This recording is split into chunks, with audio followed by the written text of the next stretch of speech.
Hey guys, Geoffrey here, and today I have Nick and Christie with me. So Nick actually joined the program by himself. This was about a year, oh no, about 6 or 7 months ago, I would Yeah. say. Yeah. And so Christie joins him today. Obviously, we're going to talk about this notion of reconciliation and how it's very anticlimactic often, but here they are together. So I guess, Nick, just to set us up, what were things like before you met me? What were things like in the beginning between you two? Uh, the standard, control, no trust anywhere, no way of speaking, communicating with one another properly at all. And I don't know how else to describe it. Would you add anything else, or was that pretty much on point there? Yeah, I mean, Christie, I think from Nick, I heard that what happened was you gave him the I love you, but I'm not really that in love with you anymore. I don't feel the same way about you anymore. And Nick told me that you actually said that a few times before, but you never followed through with any action. So he didn't take you seriously when you said that. But then this time you actually packed your bags and you left. What was that thinking in your mind when you were going through all that? Oh, it was very hard, very emotional. But I had to do it for myself and the children, I feel. Just that I felt so lonely and so unloved. And I felt that I had tried to communicate this on many occasions, and I just wasn't being heard. Things weren't changing. And I got to the point where I had to cross that line. And I did. So what was, if you could look back, what was the key things that happened that you felt like made it so hard for Christie to have any hope, to want to keep going in the relationship? What was, if you could look back and do a postmortem in a way, what would you say to yourself? Wake up. Like I sort of checked out of the relationship myself, because I thought everything was hunky-dory and even when Christie did try to speak to me, I sort of ignored it, pushed it aside, told her it wasn't what she was feeling, basically, because it wasn't what I was feeling. So it was very, I guess, in a way, manipulative, and just sort of kept her trapped in where she didn't want to be and shouldn't have been. Yeah. Yeah. And Christie, for you, what were, looking back, because I guarantee you that you actually gave Nick a lot of chances. You actually told him, hey, here's what you need to work on. Here's what I want to be different, what I want to change. What were the things that you wanted to change about the relationship, about Nick, about everything? Well, feeling like we were a family and we were a couple. We've got two children that are 11 and 9. And I had felt like I'd been a single mother all that time. I'd been working full time since they were both 6 months old, keeping a household, doing all the household things, paying bills, cooking, cleaning. And on so many occasions, I would say I need help. I'm doing this alone, basically. We're together, but we're not. We're just coexisting under the same roof. Mm. I think the term you used to describe it was roommates. Yeah. And what happens when, in the beginning stages, when you told Nick about all the things you want to change, like you want to be more like teammates, you want to be more working on life and things together as a couple, what was Nick's reaction to you? It wasn't a conversation, as it would be now. It would turn into, I suppose, an argument. And I would feel, I suppose, made to feel like you said, that it's not how it is. Or he would say, yeah, I'll change. And it might have worked for a little bit, and then things would just revert back very quickly within weeks. So he would give me that false sense of help, security, and I would feel good for a bit. But then it would revert back and we'd end up back in the same spot, and he'd be, dismissing things or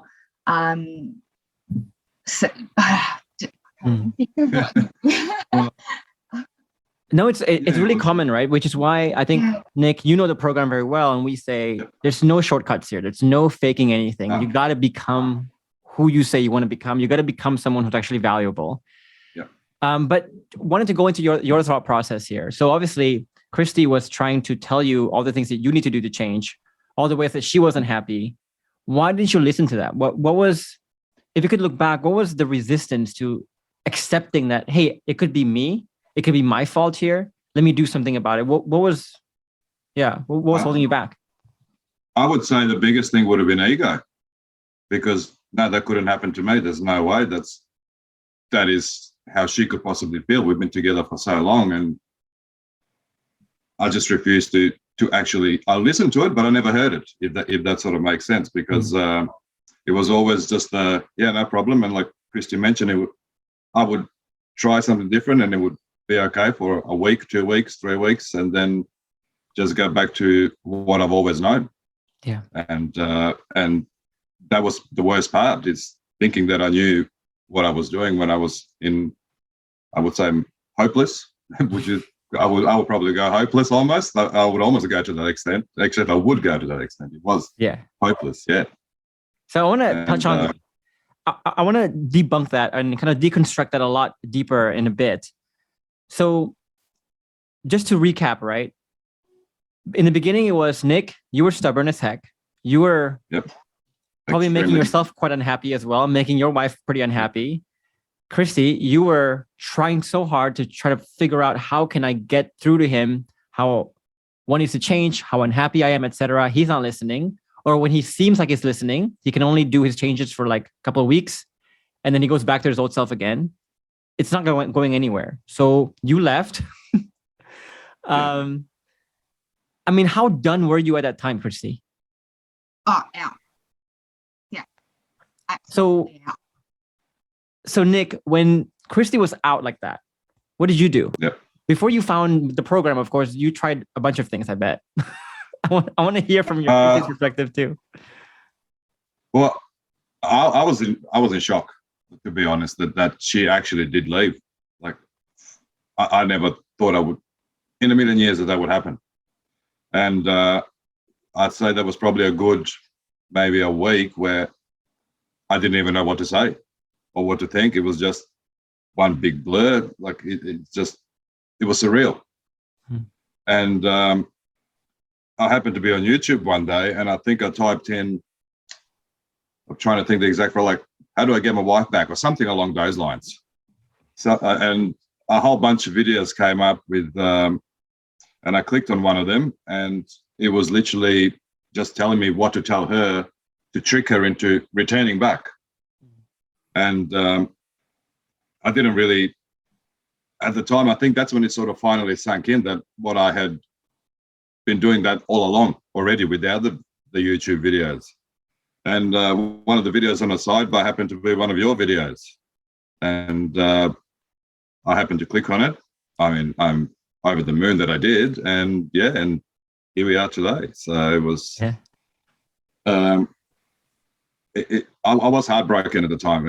And now that I think about it, it hurts me even more, knowing exactly what I was like and seeing it for myself, and hearing from Christie over the last few months about it all, in a way that I never heard before, even though she's told me a million times. Like, actually hearing it sort of, I probably feel worse now than I did even then, because I can understand it.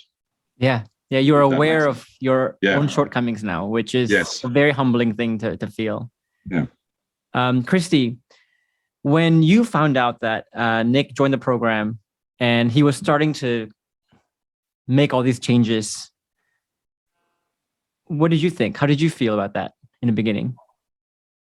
Well, I didn't exactly know what it was to begin with. And I thought, he's just found something that's going to try and give him some, quick wins or something like that. But then he would actually talk to me a bit about it. And the more he would talk about it, I would think, well, this could work for him. And I suppose I thought, it might be one of those occasions where he takes something on board and then reverts back. So I kind of had that in the back of my mind. but I was also happy that he was trying to improve himself as well. But there was that doubt there. Is this going to work? And it was that waiting, I suppose, to see if he proves himself, or if it's just all talk. Yeah. How long did it take you, Christie, to start to trust that maybe this is something? Maybe this is more permanent than it has been in the past. Maybe it is different this time. How long did it take you, your emotions, to catch up with that? I would say probably 2 months. Yeah. You feel about the same? Yeah, it was just seeing that. Yeah. But I think the biggest change that I saw first was the change in his communication, his mannerisms, his tone of voice, all those things that I suppose started to hook me in. And I could think, okay, yeah. But something's changing here. Something's changing here. Got it. So describe how things are like now. Obviously nothing is going to be perfect ever. Even my relationship is not perfect, but describe how things are like now. Why? Because you guys are obviously doing the interview together. Nick, the way you describe the relationship is that there's so much hope. You are not only part of yourself, you're part of your wife. Yep. You're part of the relationship you've built. You're part of the growth you've made. And Christie, you obviously joined this interview because you feel like a team, obviously. What changed? Everything. Yeah, everything. Everything. It was like the old Nick would go, and this is a new Nick. Yeah, it was starting from scratch for me, and it felt like, anyway, and that's how I sort of took this on. It's just, you said to me, forget everything, and really learn how to walk, basically, and that's how I've taken this on, and that's how I'll keep taking it on every day. So it's a new life. So it started, I think, with those conversations and the way that you would talk with me, and slowly I felt comfortable enough to start opening up more. I suppose on my behalf, because of how turmoil the relationship was, you'd go into that self-preservation mode, I guess, where you would want to talk and want to be open, but you didn't want to anger or upset the other person. So you would maybe omit things, or, go around things in a way so you wouldn't hit that sore spot to cause that explosion of emotion.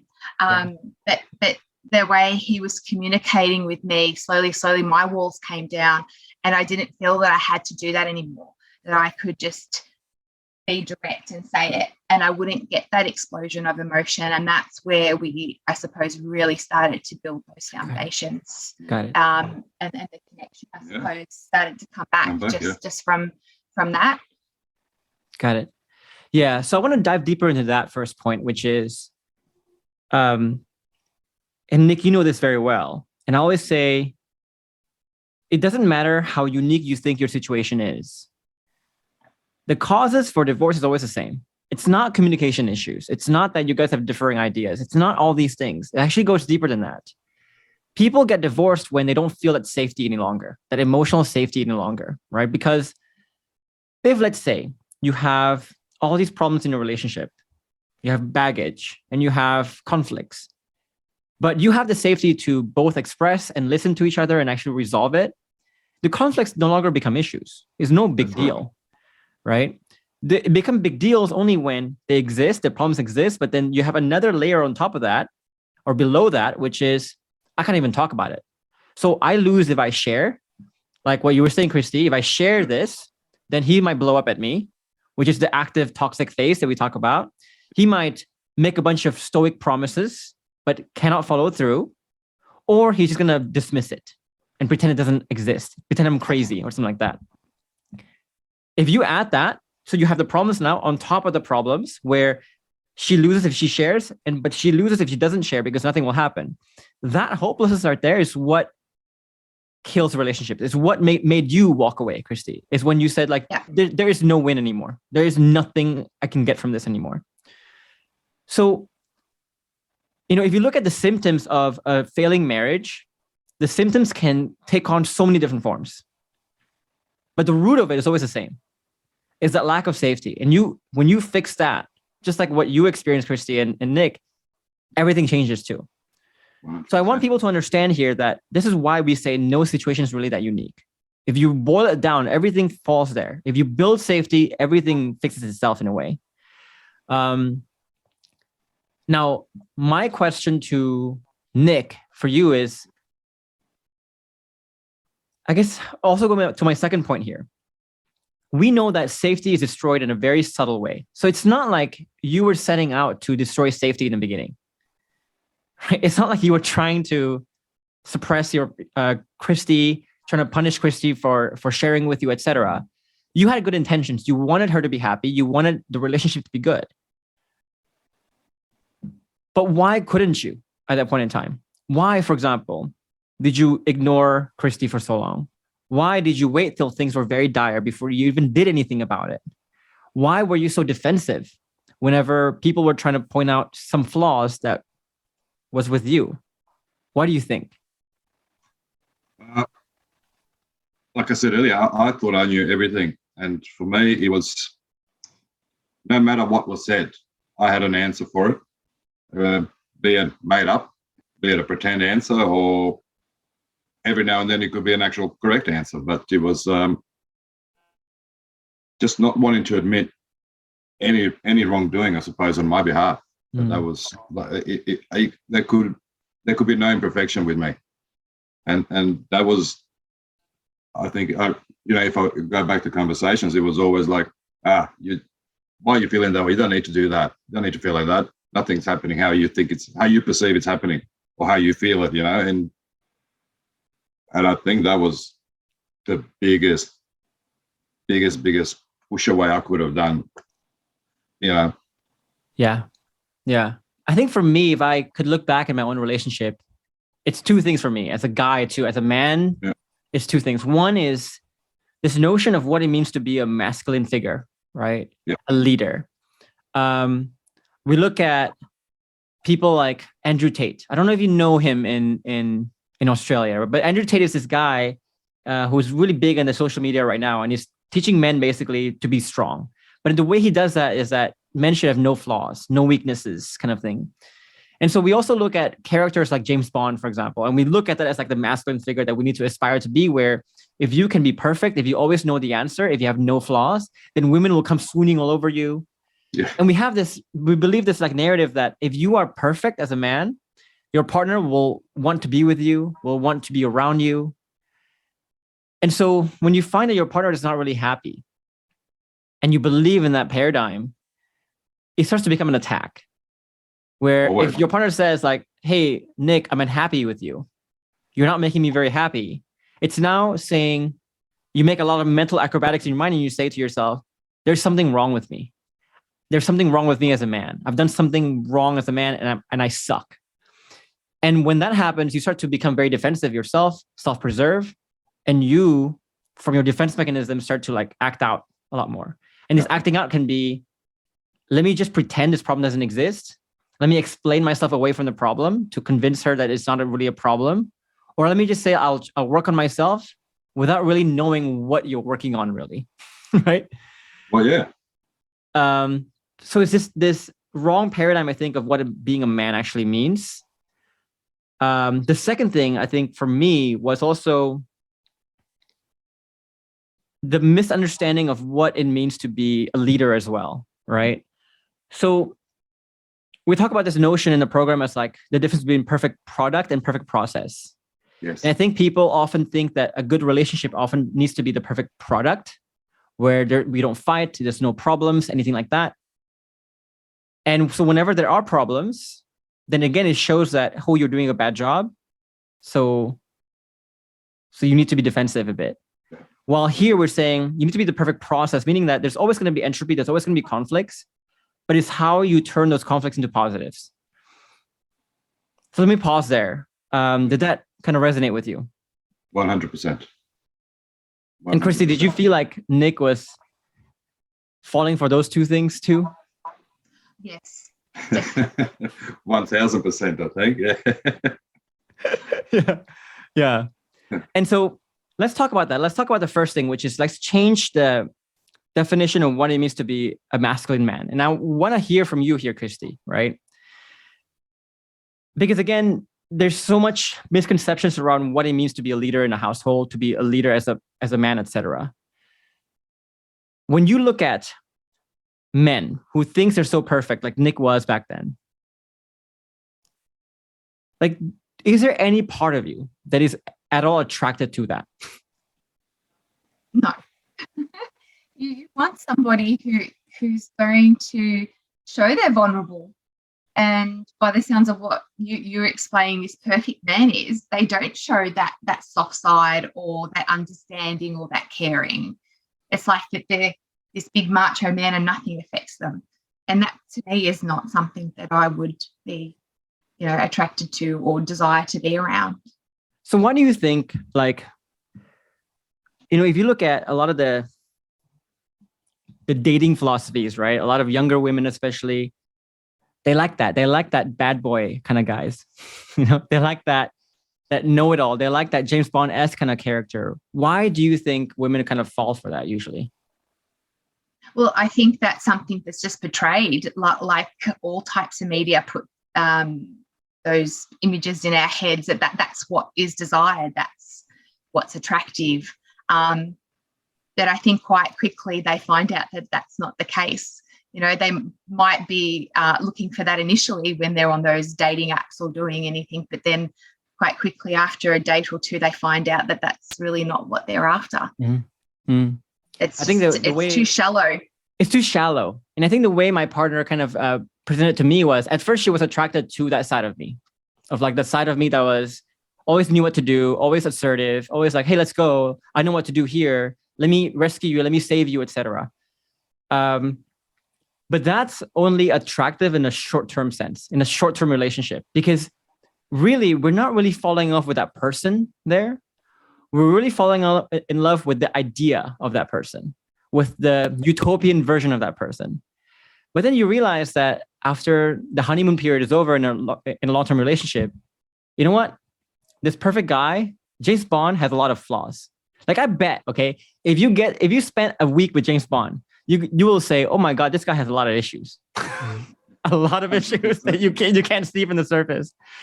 Now, when those issues come, that's when reality hits. It's like, okay, this perfect person that I thought was not really that perfect.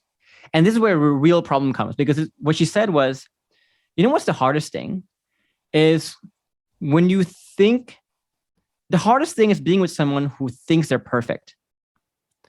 Because when you tell them their flaws, they will get so angry, so defensive, and they will think it's your fault. Like, Nick, you would think it's Christie's fault for seeing flaws in you.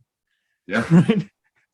Absolutely. That's how it was, yeah. Geoffrey, like, you hit the nail on the head. Yeah. I would take a problem and somehow it would always twist. Be your fault. Yeah. And it would be my fault. And I'd be standing there saying, how has this turned around to me being the person in the wrong here? I don't know how many times I would say that.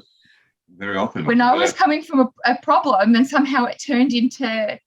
You're the problem. I'm the problem. Yeah. Very true. Yeah. That's how it was, yeah. Yeah. Couldn't say it more honestly myself. That's exactly how it was, yeah. But it's interesting because now we are looking back at your behavior and saying, ooh, I kind of cringe at that, right? But Nick, if I transported you back to back then, knowing what you knew back then, right?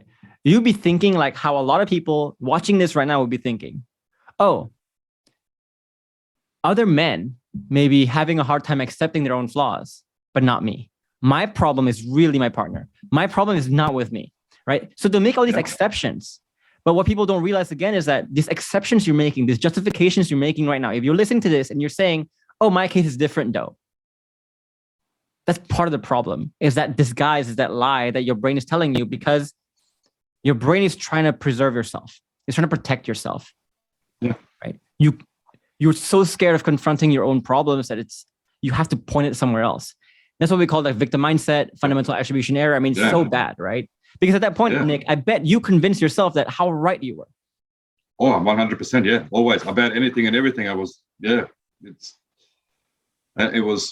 like we were just saying, it was always Christie ended up being the problem, be it her a character flaw or the way she thought or what she felt. It was never me. It was always her.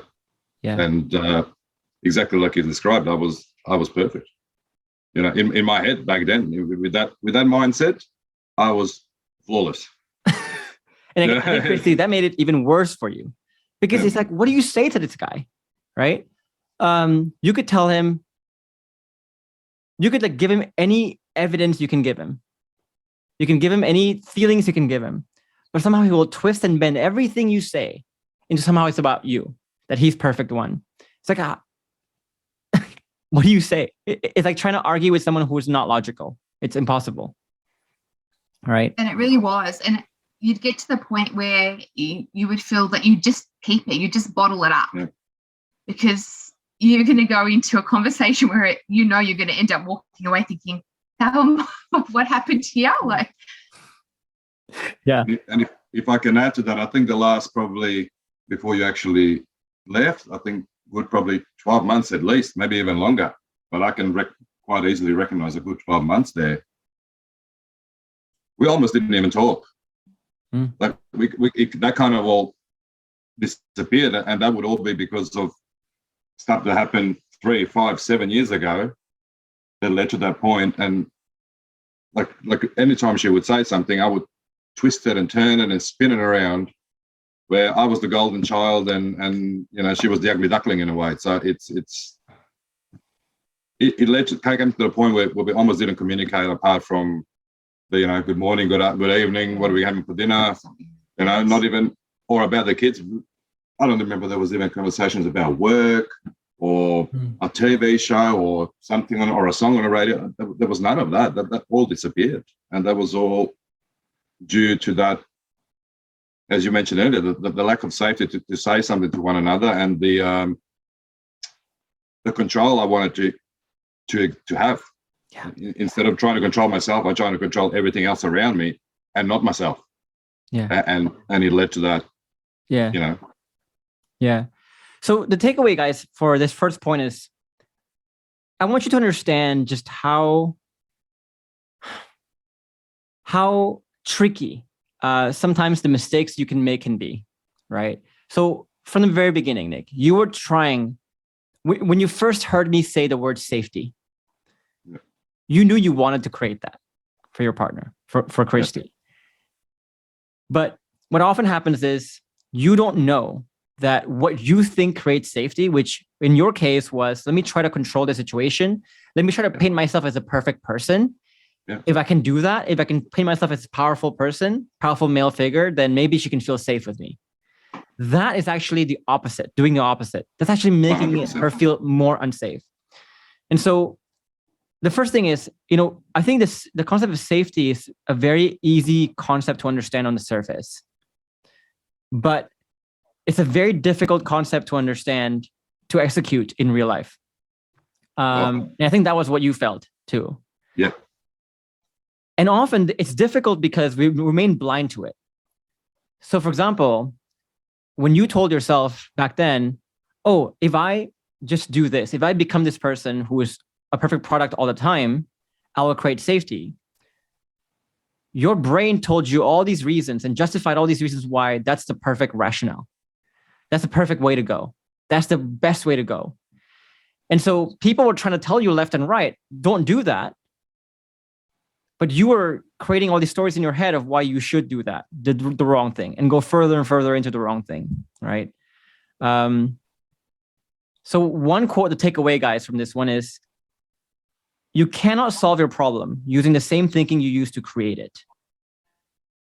So when you are looking at this story right now and you are making up exceptions for yourself, oh, my situation is different, my partner is different, and you're blaming blah, blah, blah, blah, blah. Ask yourself, first and foremost, what thinking are you using to interpret that? Most likely the same thinking that got you there in the first place. Second of all, think about this. If you cannot even admit your mistakes right now, even watching an interview where legit, this is not even talking to you, right? The audience. And you cannot even accept your mistakes then. It should be no mystery why your partner doesn't feel safe. Think about it. It should be no mystery why she can't feel safe, because she cannot pinpoint anything wrong about you because you get so defensive. So now I want to talk about the second point here, which is around, Christie, this is more to you, right? When you first started to trust Nick's changes, it could be something here.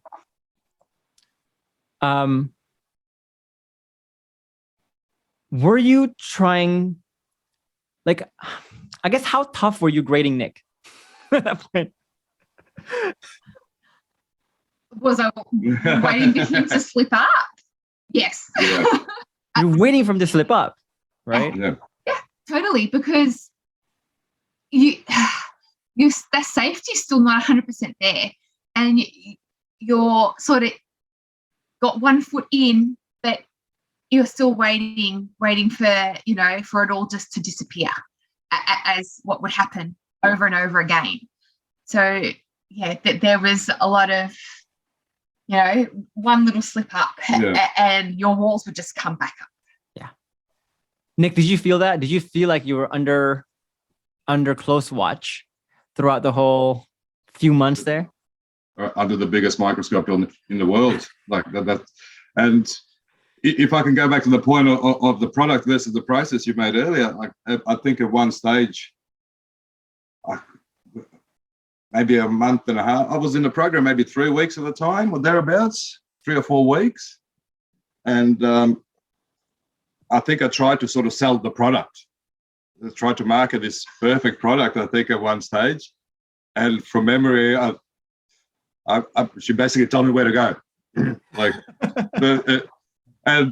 but the difference this time was when she told me, you know, why you almost spelt it out for me. I think, like, what are you doing? Like, why are you trying to impress me with I don't think you use the word product, but something along those lines. And I actually, for once, listened and I heard it. And that's when I realized, wait, I am trying to sell a product with, you know, I'm just marketing a product. I'm not actually even having a product, I should say. I'm just doing the marketing side of things, but there's nothing, if she was to buy it, there would be nothing to deliver.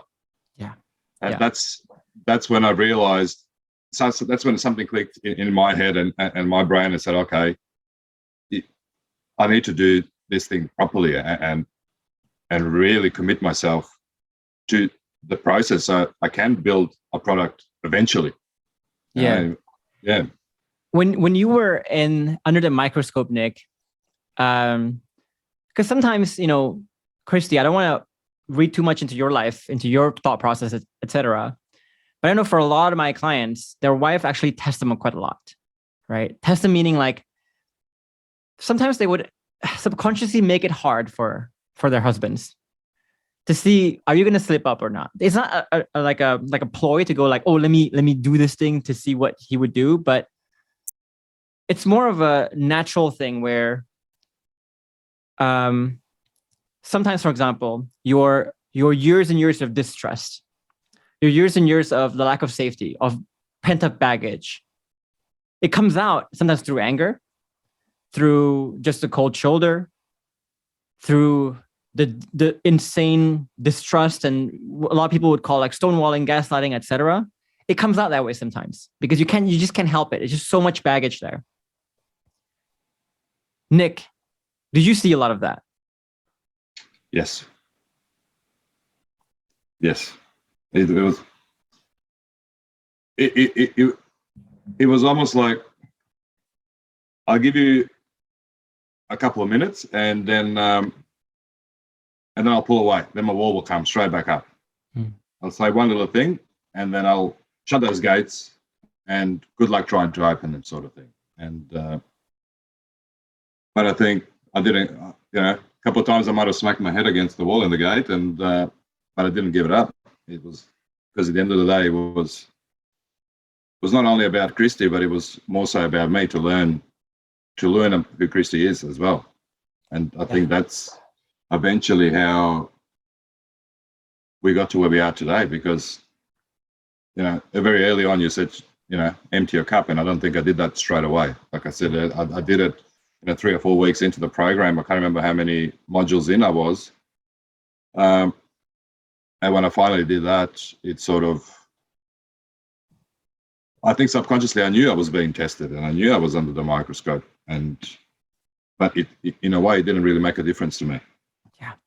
It was more, I started to sort of enjoy it. And they might come across as cocky, I don't know, but I did start to enjoy it in a way, being tested, and I'm assuming I passed. I don't know. I feel like I did. It was a massive change. Yeah. And I think a lot of men hearing this, and a lot of people hearing this who haven't been through the program, they get quite confused by that, because Christie, I can sense too, even when I bring up this notion of, hey, Christie, did you test Nick? Did you do all these like kind of not so good behaviors often because you were trying to protect yourself too? You went a bit quiet there. And I think usually it's because like you feel a bit of guilt. Like you're not supposed to be the one doing all those things. But I just want to tell people just how normal this is. This happens to every single journey, every single client that we have. We call this paradox of change. And so what happens is when you destroy someone's trust and safety for so long, and you promise to that person for so long, hey, it's going to be different, it's going to change, but you fail to meet that promise every single time. For Christie's point of view, it's more like, okay, I got fooled once, that's okay. Now I got fooled twice, 3 times, 4 times, 5 times, 6 times, 20 times, 30 times. I will promise myself that I will never trust anything he says or does ever again. Because if I trust him one more time and I end up getting burned again, I don't know how to forgive myself. I don't know how stupid I would feel, right? And so your testing, Christie, that's normal.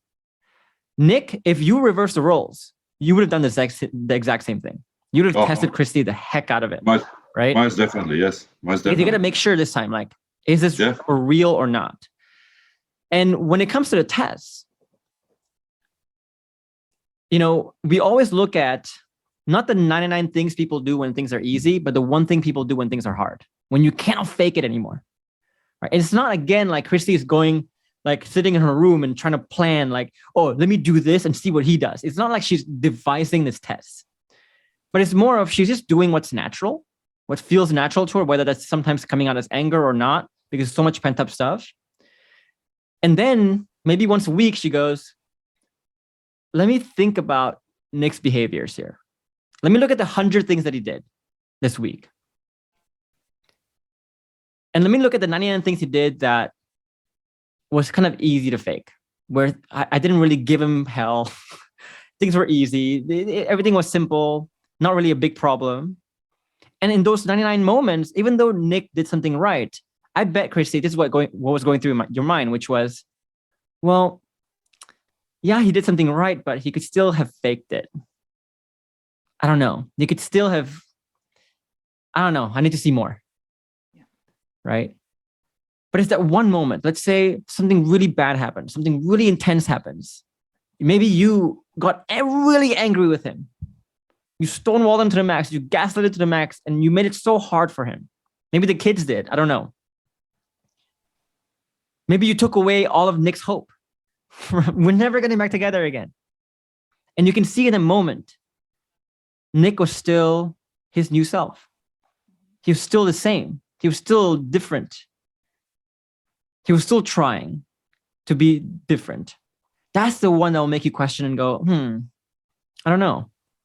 I can't see any ulterior motives. I can't see any reasons, but he's still the same. That one thing piled up is what changes your mind eventually, not the 99 things that was easy, right? 100%. Oh, was that what you felt? Yes. So guys, again, like we talk about the paradox of change a lot in a lot of our videos, and it's a topic that's so hard for people to understand, right? Because a lot of people, they don't seek help until the situation is dire like you, Nick, right? Yep. And their wives, they often tell them, forget it. Don't even try. Don't even do anything. There's zero hope of us ever getting back together. And a lot of people who don't understand the paradox of change, they will see that and go, oh, you know what? Forget it then. I don't want to do the program anymore. I don't want to change anymore. Screw her problem, her fault for not being committed, whatever it is. They would just give up right then and there when the hope is taken away. But that's like saying that one moment when it counts. Imagine if Nick, you would have said, oh, since there's no hope of us ever getting back together, so I'm just gonna not even gonna do the program. Screw this. I mean, Christie, at that point, you would have thought, good that I found this out now. Because again, like this is another notch in that, like he was never gonna make the changes real anyway. So people don't realize it's like when your partner tells you there's no hope, don't even try, that's when it starts. That's when what you do will really count, right? Are you going to give up then, or are you going to double down on the right process? If you can double down, great. You are making progress. If you are not, if you cannot, that's should be no mystery why your partner doesn't believe you anyway, right? Yeah. It's a very funny thing. Nick, what was like if for people right now who are kind of falling to that trap of tetheredness, of basing their motivation to want to grow themselves on what their partner says, basically, what would you say to those people? Well, when I come across sort of the paradox of change, as you described, I sort of interpreted, I looked at myself and pretended that I was a football player. And I'm training to be with my team to win the World Cup one day. And I put myself in, okay, it's a penalty shootout. It was a 0-0 game. And I'm the last penalty taker. So everything, I said, if I step up now, I'll probably miss the ball altogether, yet alone trying to get it in the back of the net. So I sort of took myself, the whole process was me training for the one kick. For the one kick, in the one game, in the 1 second there, that was it. And that is what helped me anyway to concentrate and not to think about the kick. Not the kick, the actual goal. For me, that was irrelevant. It was I had to train to get good enough to get into the team, to get to the World Cup, to be in the position where I can take that kick. And that was what drove me and still drives me, today. It's that practice to shine on that one split second. No matter if I miss, I miss. I don't care if I missed. But I need to be ready to take it, to step up to that spot and take that kick. And I think that's the best way I can describe it. Sometimes I rationalize in my brain. No, I love that. With a different situation to sort of put myself in somebody else's shoes. Maybe, I don't know if that's the right way of describing it, but for me, that worked wonderfully, I think. And, I think I even mentioned to Christie early on, when I did tell her about the program, I said, I need to learn how to walk again. I said, I'm still crawling around, on my butt, like around the floor. So I need to learn how to walk before I can even bother starting to run anyway. Right. So it was, yeah. I love that because like the only way you can break through at that point in time, Christie's paradox of change, and for her to be able to trust again is extreme consistency, right? Extreme, and doing that for a long time, a sustained period of time. And especially doing that during the hardest moments when it's impossible to fake anything. It's impossible for you to fake anything. Like this is the moments when you're sleepy, when you're tired, when things are really, really personal, when things are really difficult, right? The curveballs, this is what she wants to see. And the only way you can get there, if you can be so consistent, is what we call, by adopting what we call the performer's mindset, right? We talk about this too. Yeah. I would say basically, don't practice something until you can get it right. Practice something until you can't get it wrong. Very big difference there. Because I think a lot of people, right, they go on YouTube, they go on programs, and they kind of just get a few things here to say here and there.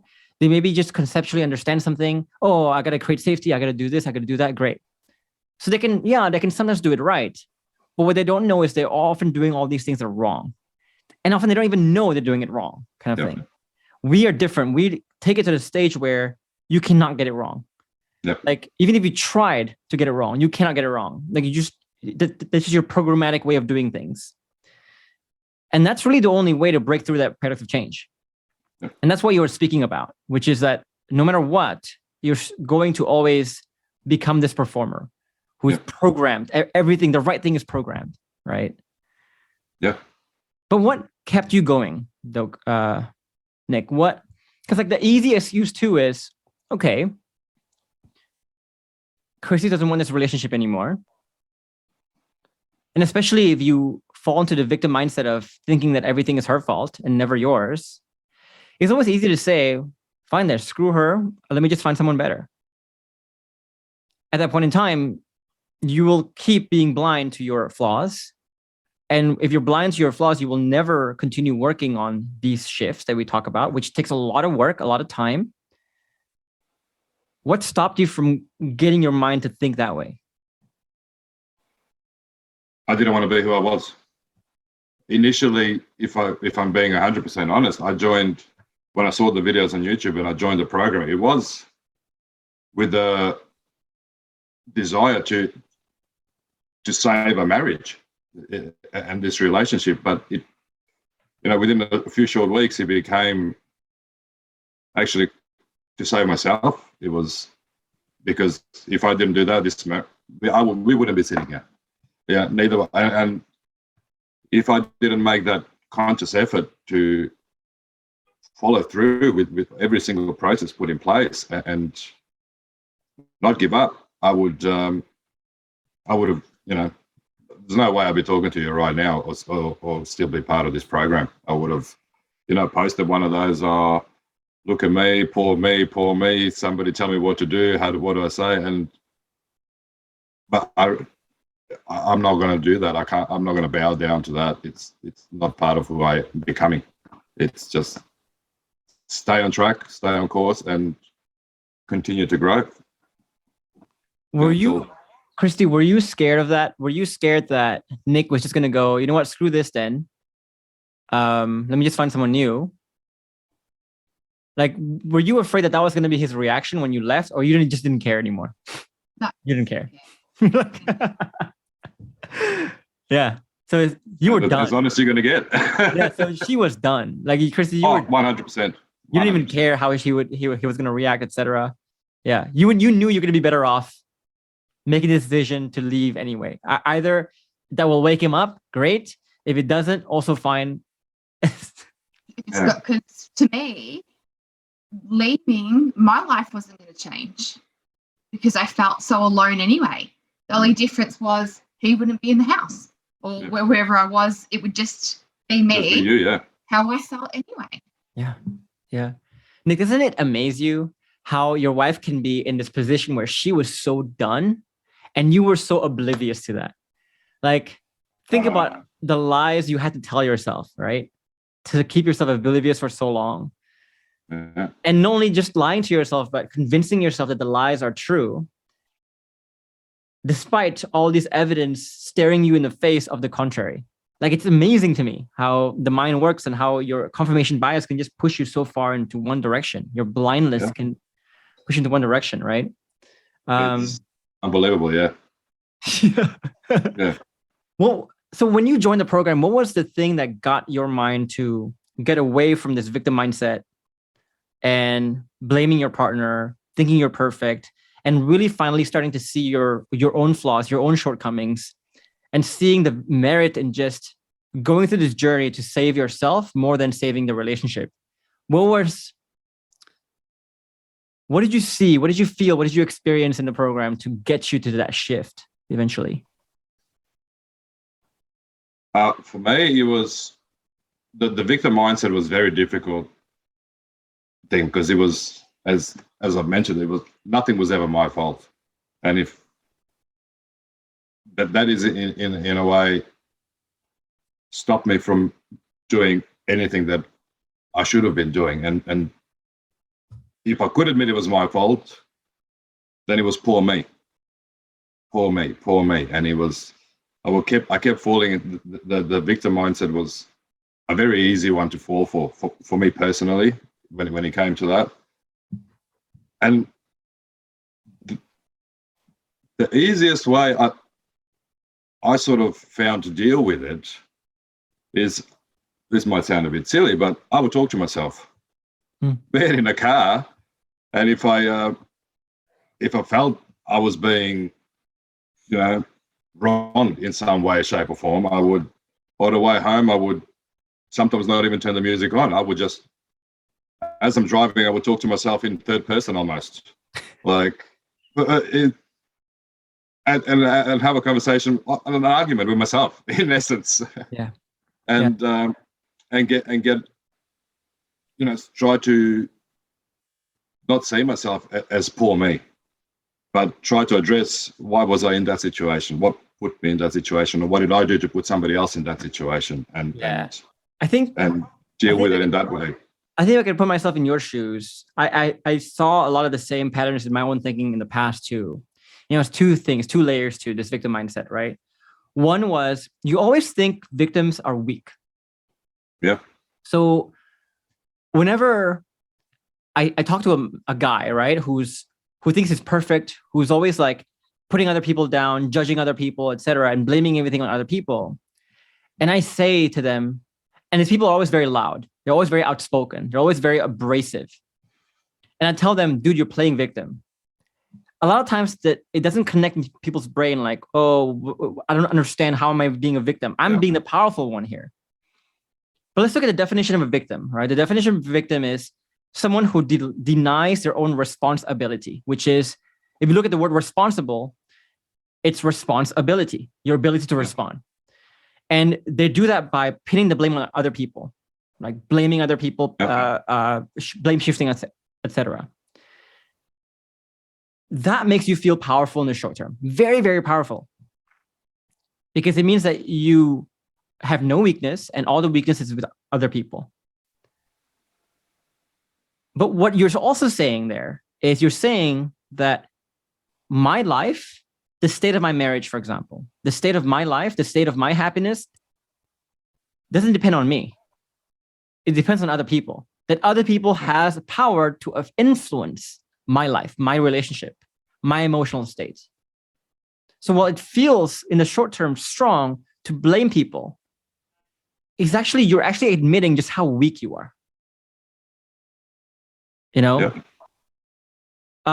that's what we mean when we say victim mindset. So sometimes they can feel strong, but it actually weakens you a lot.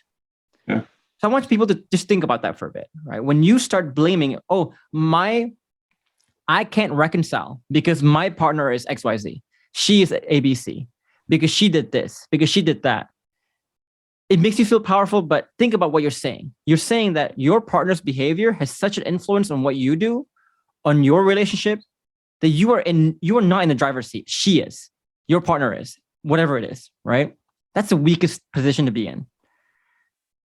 Second thing to understand too is this notion of the reward-punishment paradox. Because playing victim always feels very nice. When you play victim, when you blame it on other people, you get to be blind of your own flaws, of your own shortcomings. It absolves you of any work to do anything, really, to fix anything. No accountability. Blissful world, right? You can live in this blissful world where you don't have to do anything. But playing victim is just like any bad habit. So I want you to do like a fun experiment, right? Think about any good habit you can think of in your life.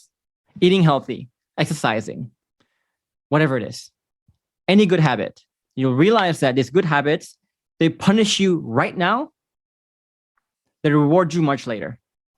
If I exercise today, it punishes me now with the suffering of exercising. But I might not lose weight or noticeably lose weight till 30 days later. Right? Mm-hmm. If I eat a salad today, I get the punishment of eating a salad today.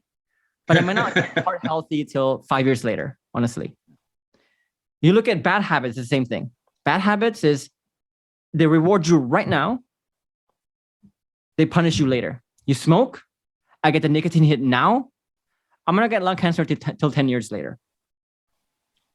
So if you look at this, you start to understand that our brain always wants to shift us towards bad habits, which is why bad habits just creep up often. And it's so hard to maintain good habits because bad habits always reward you now, punishes you later. Playing victim is exactly like that. Playing victim, when you play victim, it rewards you now. You get the instant gratification of not taking responsibility, of shifting blame. But look at you, right? You got your punishment much later. You've been married together 20 years, right? Yep. It took 20 years for your victim 21, mindset. I think. 21 years. Yeah. 21 years. It took 21 freaking years for your victim mindset to really bite you in the ass again. Yeah, how sad is that? And so that's the best way to tell when you're falling victim or not, is the decision I'm about to make right now. Whether I choose to blame my partner or blame myself, is this something that rewards me now and punishes me later, or the other way around? If however you're seeing this right now, this interview right now, and the things you're telling yourself is feels rewarding to you right now, but you know it might bite you in the ass later, or you're not sure if it will bite you in the ass later, there's a good chance you're playing victim. That's a funny thing, right? So just it's a think very about easy one to fall for. Yeah, it's an extremely easy one to fall for. Yeah, very easy one. Yeah. And it's why people remain blind to it too for so long, because it feels so good to play victim. Like you can justify it in so many ways, right? You can tell yourself it's good in so many ways. It's crazy. Okay, so basically to recap, right? The biggest thing for you, Nick, was stopping to play victim, changing a lot of the paradigms about relationships so that you can actually create safety, right? Once you create safety, you became a performer in this ability to create safety to the point where you can't really get it wrong. And that's how we got through that paradigm of change. Now, one thing that you were saying was, not only did this help your relationship, but it changed everything with the kids as well. Yeah. I want to hear that, because the reason why I'm doing this right now is because my parents, they never love each other. We never sat down as a family together to have dinner. I never heard my parents say once, "I love you." They were always bickering, arguing, moving out of each other's homes, whatever it is. It was always a mess. And I found myself playing out a lot of the same patterns in my own relationships in the beginning. And I was like, wow, this is such a generational curse. This is intense. Like, if I don't fix this, I will pass it on to my kids. And it's just, I'm creating a generation of just messed up people here, messed up relationships. So tell me about the changes you saw in your children too, and your relationship with them as well, from just adopting a lot of the internal shifts and the different ways of talking, operating, etc. Christie, let me hear from you first. There was a lot of changes. So I suppose, like you said, they had seen a lot of arguing, a lot of bickering, a lot of mum and dad. Not being mum and dad, Well, we were mum and dad, but and dad, but not together, not a team. Not a team.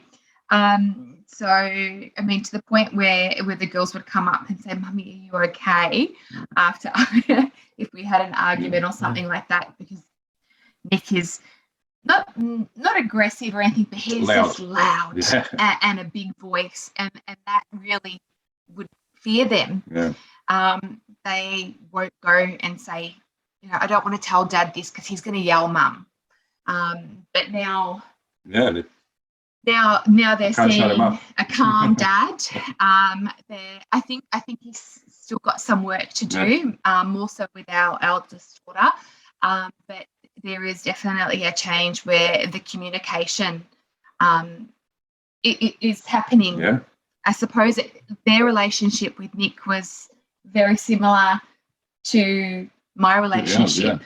That there wasn't that communication with Dad. That there would be those times where they would withdraw from him and things like that. But now, like Nick said, sometimes he's got them and they talk so much. Yeah. Nick, what about from your perspective?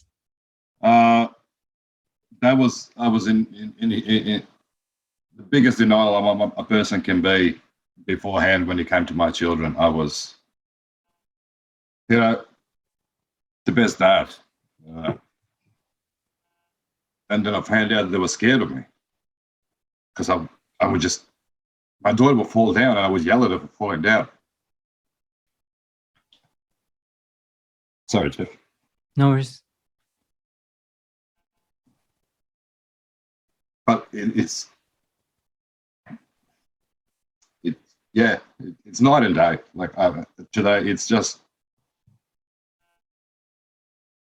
no matter what. I can, like Christie said, that there's still, because our eldest is 11, and this has been going on in her whole life. Mhm. I have been the way I was the whole of her life, and the last 6 or 7 months is just a drop in the ocean, really, for her. So there's still plenty of work for me to get to know my daughter and for her to get to know her father properly, and have that wonderful father-daughter relationship. It's the younger one is a bit easier because she's maybe, those 2 years maybe made a difference to her, and she wasn't as I don't know how to put it. She wasn't in the hell like the older one was for as long. So maybe it's a bit easier with her. But it's for me. It's I don't know how to express it in words, Jeff. To be honest with you, it's just unbelievable. I get that because my dad was quite abusive too. Like when I was can't remember what grade. I think 7th or 8th grade. I was going through this sleepover with some friends, and I came home at 7 a.m. And I was he's big into like me playing golf at that point, right? You know my story. Yep. And I went home at 7 a.m. and he got so pissed because I was supposed to have practice at 9, and I'm supposed to get good sleep and stuff like that. He got so pissed to where he punched my nose and broke it. Right. Oh wow. This was 7th or 8th grade. I can't remember. And so that was the kind of dad he was. And it took me so long to rebuild my trust, even though no matter how much he changed, it took me so long to rebuild my trust with him. But what I can say, Nick, is if that didn't happen, I don't think we would be as close as we are today. Okay. This whole notion of like, once you destroy trust, people like to akin it to like a broken vase kind of thing. You can put it back together, but it'll always be that chips, those memories that you can never let go. I don't think it's like that. I think I'm more filled with more pride for my dad for changing the way he did. I feel pride for how much we've overcome. And without that, you cannot have that pride. It's like what we say in the program, right? You can feel happy with something you're given, but you cannot feel proud of it. Yep. If I had a good relationship with my dad from the very beginning, I can feel happy with it, but I can never feel proud of it. And I don't think he can feel the same, right? That pride is reserved for someone who actually went through hell, and then came back and then recover. So the important thing for you to think about it now is just the recovery portion. Yeah. And you can just look forward for this one. I do. Yeah. Yeah. Same thing for the relationship. I'm sure you feel the same too. I think having gone through the depth of your relationship makes you feel prouder of what you have today, what you created today. Yeah. I mean, Christie, do you feel that personally? Right? And it's more than just happiness. It's not something you can explain. You're not just happy with it. You feel this, I don't know, this closer bond because you went through it together. And now you're here. You went through that, right? So whenever people say, oh, once the trust is broken, you can never get it back, I call BS on that because we're living proof that like it doesn't happen that way, right? Definitely. Most definitely, yeah. Yeah. Yeah. And I think too, for the kids thing, it's kind of a two-way that you are changing their lives in a way. Not only do they get to assimilate your behaviors, your new behaviors of not fighting, of what a healthy couple looks like, but you're also, when you create safety, you're also explicitly creating that opportunity for you to coach your children better, right? Yeah. It's almost like Samantha has a 7-year-old brother because like her family is very patriarchal, so they want a boy. Right. So they tried so hard to get a boy. They couldn't get a boy. And the 7-year-old boy,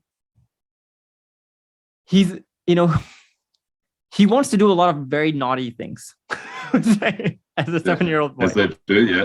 Yeah, as they do. But he would never tell his parents because he knows his parents would just say, don't do that.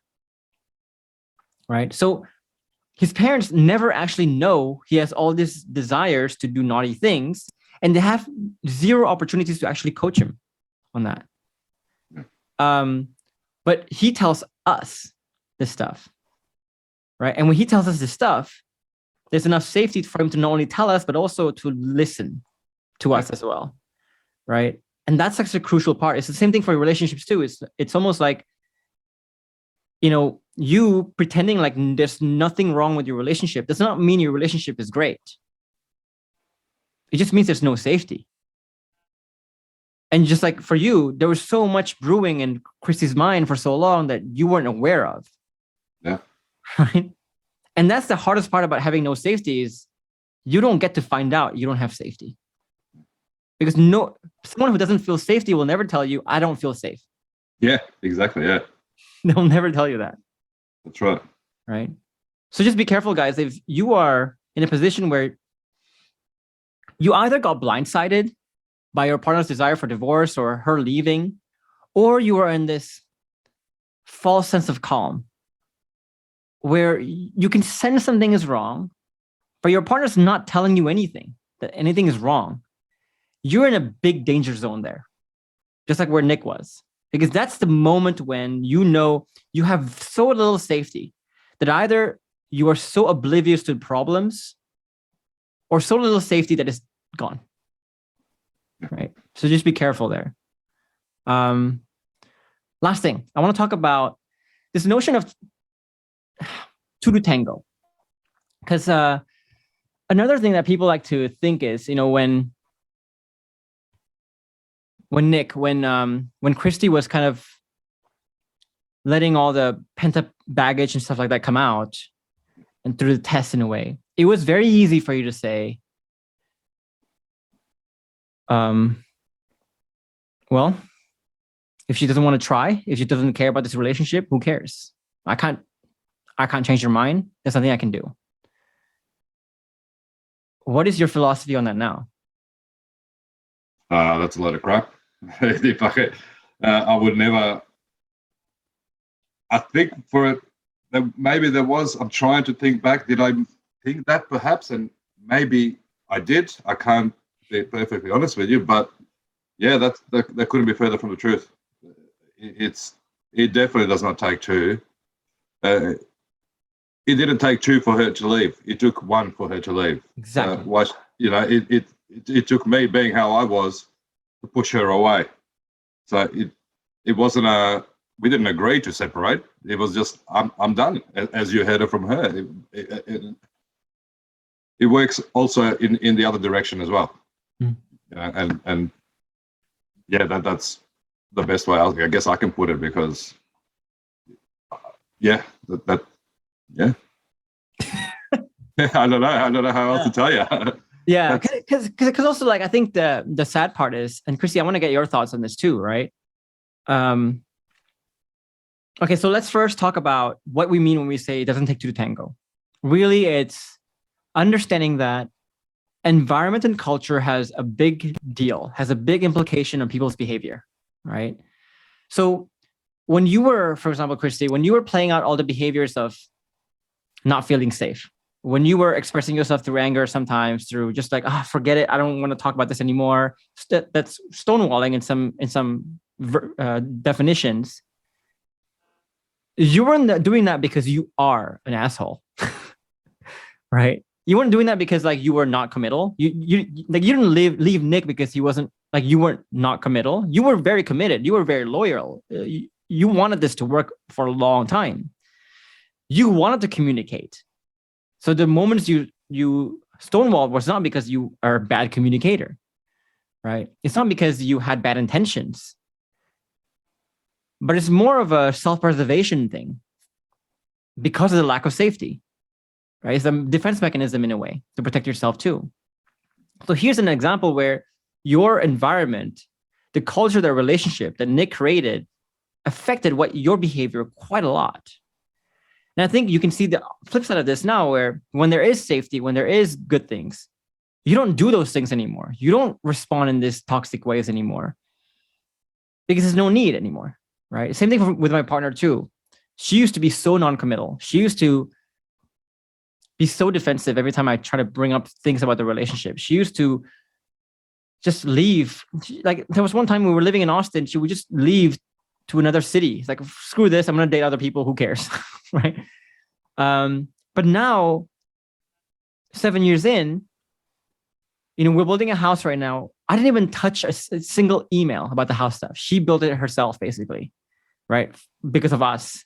Our wedding, she planned everything herself. I didn't even touch anything, right? Every time I feel bad, she's the first one to come to me and say, like, let me help you. She holds my hands and everything like that. Completely different. And it was done because, when we say it doesn't take two to tango, we're not saying change other people. We're saying change the environment. Change yourself first so you can change the environment. Once you do that, you'll be amazed at how much people's behavior can change too. And I think you felt that too. And that's what we mean by it doesn't take two to tango, because changing that culture is something you can do. It's something you can do yourself, right? Something I want people to always remember that. Doesn't take two to tango. Don't wait. Don't wait for your partner to do something. Do it yourself first, and you'll be amazed at how much your partner's behavior can change too. So I guess now that you guys are like technically reconciled, what's the focus now? Keep on building. Simply just keep on building. I mean, I've sort of come to a bit of a grinding halt in the program with life getting a bit hectic and this and that. But, I do my dailies 6 times a day, I think it is. And, I still wake up, and Christie kind of, I think, found this a bit funny when I first told her. I said my first thought in the morning is, shit's going to happen. and that sort of sets me up for the day, and anything that's thrown at me or at us even is welcomed. And it's kind of thrive on it, and it's addictive, Jeff. I'll be honest with you, it is very addictive to sort of not just my partner testing me, my children, but life in general. And I think our plan is just to not stop, just keep going. Good stuff. Christie, how throughout the months that Nick has been doing this, how have you? Because it's almost like a lot about the program too, even though you have never taken it, right? From osmosis of what Nick is talking about, from what he thinks. How have you interjected yourself in trying to help Nick throughout this whole journey too? I think that I saw that the safety and the communication was changing, and like you said, those actions changed me. And I can remember a time when we still hadn't reconciled, and it was going to be our oldest's birthday, and because we were still split, Nick was welcome to come along to celebrate with my family, because Nick doesn't have family here, and he didn't want to come. Didn't feel comfortable. And our eldest got very upset, and she was in tears. And I remember that also made Nick very emotional and upset. And I remember what you call it when it's been so long. And I can just remember just saying to him, go check your mind map. Mental map. Mental map. I knew it was something. Yeah. Because like you said, he's talked to me about the program. I haven't done it, but I try to take in bits and pieces, because I need to know him too, and I need to know how things work and support him. And I can just remember just saying, just go take a break, go have a look, check yourself, basically. And I think that I've done that on more than one occasion. A number of times, just to try and get him to refocus and to get back on track. Because I don't know what's in his mental map. That I know whatever he's working on is for the greater good of himself and the rest of us. So getting him to refer back to that, to ground himself again, and then come back to us, remembering that the old Nick is not with us. Difference. And me doing that, I suppose, in turn, it just creates this whole positive loop instead of a negative Oh, you loop. remember? There you go. So yeah. Good stuff. Nick, did you guys, Nick and Christie, did you guys do any therapy, any counseling before you No. did it? No. Well, so besides Christie, besides you just telling Nick, hey, here's what needs to change, what else did you try? Did you try any other professional help? Any other reading books, maybe trying to figure out some way to get it, to save this thing, to save this ship? I had read a book. What was it called? The Languages of Love. Not that it was, but just something for me because I was feeling unloved. So I thought if I could better understand myself that way, and I believe I asked you to read the book too. I got through about 3 pages before that's where it ended because. So I could. That's one thing that I can remember. But I don't think there was really anything else. No, I think I didn't read any books on because, as mentioned, I thought it was perfect. Like everything was great and how it was meant to be. You know how.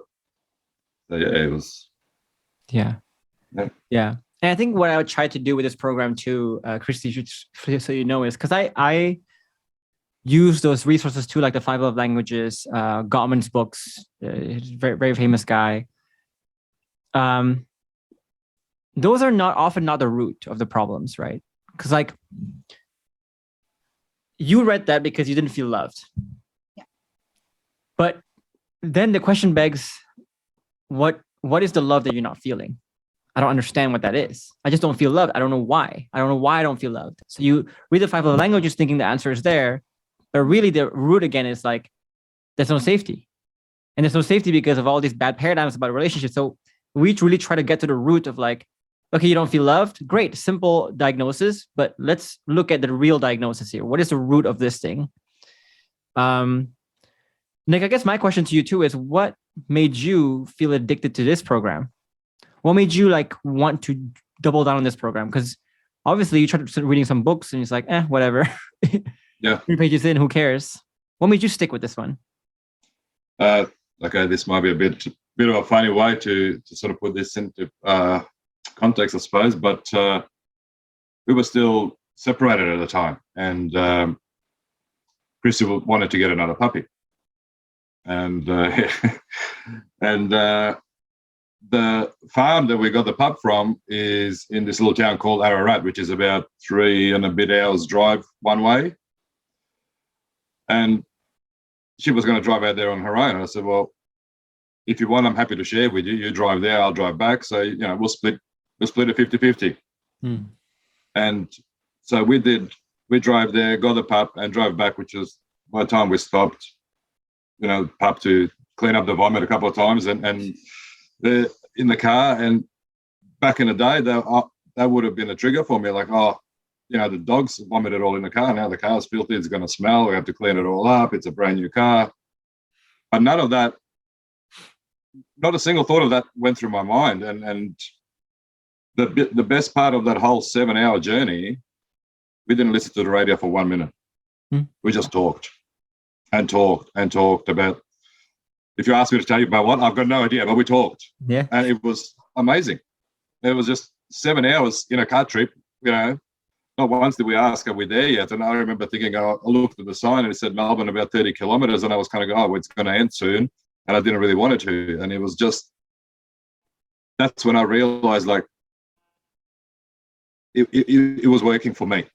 I was able to sit for 7 hours, Geoffrey. 7 hours. If you ask, I couldn't sit for 7 hours without turning the radio on in a car. You know, I couldn't sit for 5 minutes. Or road raging. Or yeah, exactly. Or having road rage about how other people drive, because, you know, I'm the best driver in the world, you know.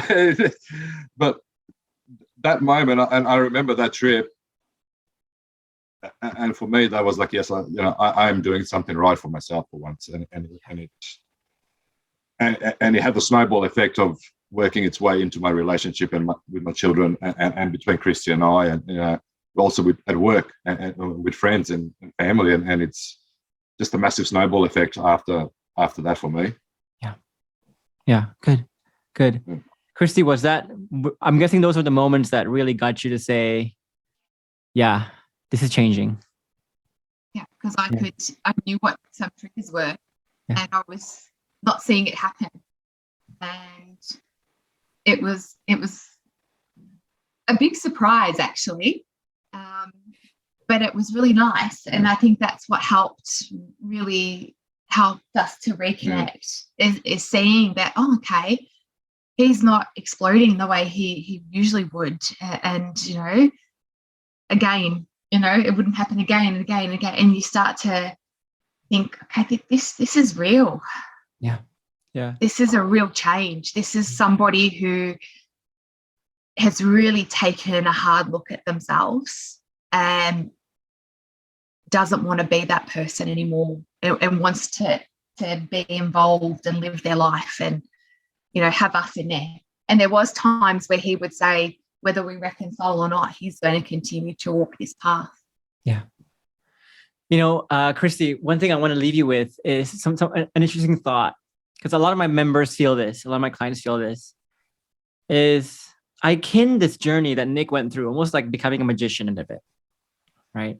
Where if you look at a magic show and you see a 30-minute, an hour performance, you get amazed by that. And you are like, wowed by it. Emotionally, it touches you as well. But what you don't see are the things that you cannot see, right? The things that Nick has learned, Nick has grown in the ways that you cannot even see, because you just see the performance. You don't see the back end of it. And I often feel like for a lot of my clients, like their partner will never really know them. Like they're operating at level 50, but their partner always sees them operating at level 10, level 20. They don't know, like there's so much more there. There's so much more inside their mind. I would just encourage you to just keep investigating that. And Nick, for you to just be more open with that, more transparent with that. And I want to close off on this because never ceases to amaze me just how we have this an hour and a half interview right now. And a lot of people here will still say, oh, you guys didn't talk about any solutions. But like Nick, this, right? There's 100 hours of material in the program. There's 100 freaking hours, right, of just material. So we didn't talk about deep into the victim mindset and how all the blind ways people fall into it and how you can get out of it. We didn't talk about untethering and what that means and how people tether and why that's bad and how to untether. We didn't talk about the bulletproof mindset and the different paradigm shifts to allow you to have the bulletproof mindset. We didn't talk about how emotions work, how the frameworks work, how to actually guide every conversation using the 7 frameworks. We didn't talk about self-esteem. We didn't talk about even like state of consciousness, which you were mentioning, of like sitting in a car and just being able to be in the present moment. We didn't talk about antithetic thinking. I mean, there's so much behind a performance, behind like a 10-second performance of you chatting with your partner, with Christie in this case. There's so much behind that. The same way behind a basketball player, behind like a 10-second play where he's dribbling and then going to the hoop. It's so many layers of mastery, so many months and years and decades of practice there. Same thing that you went through. So for us to be able to give you everything you need in one video is impossible. It's impossible. No chance. Yeah. No chance. No chance. So if you guys want to dive deeper into what Nick is talking about here, and we're talking about deeper to the point like where people like Nick, for example, who tried reading books, called stuff BS, men like us can become addicted to self-development, like legit addicted to it. Yeah. In the best ways possible, and actually realize that this is a game of catching blind spots.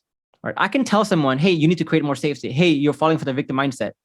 But it wasn't until you join the program and you see just all the ways that you fall for the victim mindset that you really realize I have so many more blind spots. And the thing about blind spots, again, is that you will never catch it in your life by yourself. So you want to really dive deeper into your mind here and really see parts of yourself that you've never seen before, reach new heights that you've never reached before. We have a masterclass, which again, it outlines the process that we have on a very surface level.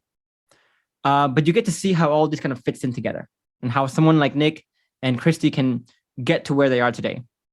So join me in that masterclass if you want to apply for the program as well. Or if you want just to learn more, go ahead.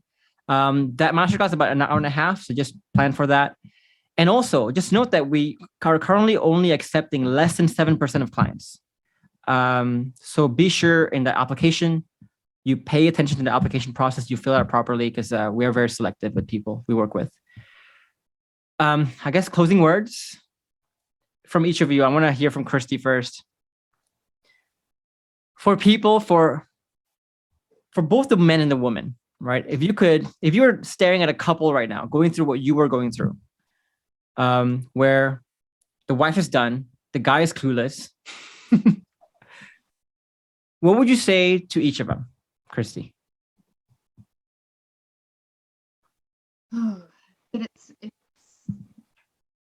there's opportunity out there, and with how this program you've made available for those who want to develop themselves in a way that if you give it your all and you truly commit to it, that there is change, whether you reconcile or just have a better relationship, which was one of our goals too. If we were going to maintain and continue to be separated, that we would have a better relationship. Oh, 100%. And I really think that these tools that you have provided really do make a difference. They really do. We're living it. So yeah. Proof is in the pudding. And there was no safety, as you said, and the changes Nick has provided that safety. Yeah. We've come such a long way. Yeah.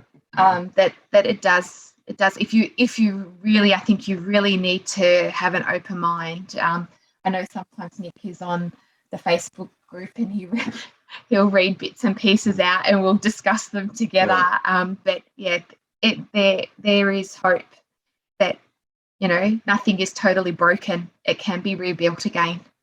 Definitely. Nick, what would you say? First, I'd say get on YouTube and search Geoffrey up. Then take the masterclass. That would be my advice. But yeah, look in the mirror. Look in the mirror will be always, because we are so blind to our own excuses and our own BS that until you take a good hard look at yourself, and it doesn't matter male or female, whatever. Look at what you're doing to yourself and to your environment before you can do anything about having a better life in general. And it's irrelevant of everything else. I think mirror is, if you're not willing to look at yourself and be honest with yourself, you won't go anywhere. Yeah. Good, guys. Well, thank you so much, guys. I know it's like 6, now it's 7:30 a.m. for you. Yeah, guys. now it's 7:30, yeah. And we're going to get breakfast now. Yeah, good. So thank you so much for dedicating an hour and a half of your time. I know there's probably so much more we can talk about. It's never end. This can go for a week if you wanted to, yeah. I know. The interviews are always so hard for me because like I want to go deep, but at the same time, I thought I could go deep with an hour and a half, but I can't really because there's so many topics and it's all intertwined together.